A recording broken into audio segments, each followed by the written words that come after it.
Hi, I'm Richard Waugh from Zycus, and welcome to our video series on procurement performance.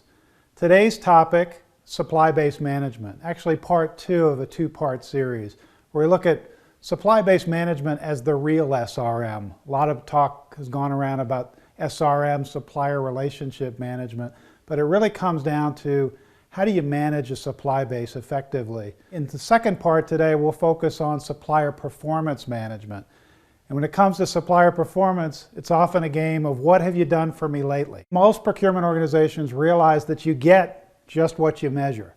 And certainly CPOs, Chief Procurement Officers, want to measure their suppliers' performance. 54% say that they want to improve supplier communication according to an Ardent Partners study. And 44% say scorecarding is a top priority. So when it comes to implementing scorecarding, the first question is what to measure. I think the best way to look at that is the 3 H's. And starting with the first H, a holistic view.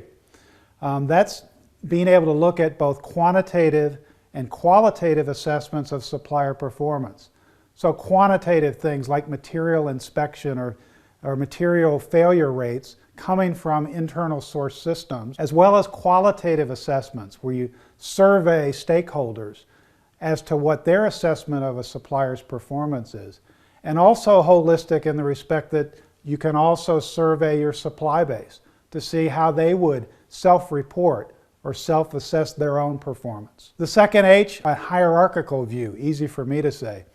That means not just looking at supplier performance in the aggregate, which doesn't really tell you that much, but being able to break down supplier performance by business unit, or by location, plant location for example, by category. Supplier may provide multiple different types of commodities or categories. Break it down to a project, or even as granular as a part level. How did they deliver for that particular part? And being able to roll up, or drill down across the supplier performance to really hone in on exactly what's being contributed. The third H, homogeneous. Being able to set up standardized key performance indicators that make supplier performance comparable from one supplier to the next, or one business unit or location to the next. Now that I've got supplier scorecards, what actions should they lead me to take?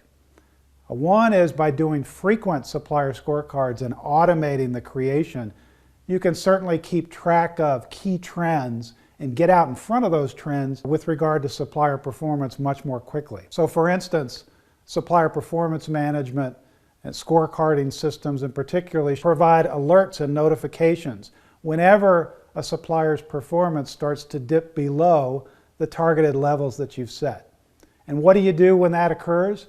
Put in place corrective and development action plans to mitigate or remediate any substandard performance and get those suppliers back on track. And there should always be consequences for performance.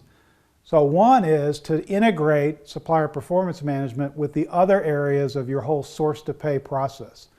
So for instance, in the P2P or procure-to-pay world, when a user goes to search, for instance, supplier catalogs, return results that give a priority of appearance, the first search results, should be the supplier's products that are performing best against your scorecard. And if that performance continues to fall below the targeted levels, integration with contract management to actually block those suppliers, or in the P2P system, block requisitioners from being able to order against those suppliers at least until a suspension is lifted and you can verify through the scorecarding process that they're back on track and achieving what you've targeted. So I hope you've enjoyed our 2-part series on supply-based management. Part 1, we looked at supplier information management to track who your suppliers are and make sure that they comply with all your qualifications and criteria. And Part 2, supplier performance management, making sure that they're delivering according to your targeted levels and making sure that they're the most effective suppliers for your business. Thanks for joining us. Hope you enjoyed this series on supply-based management.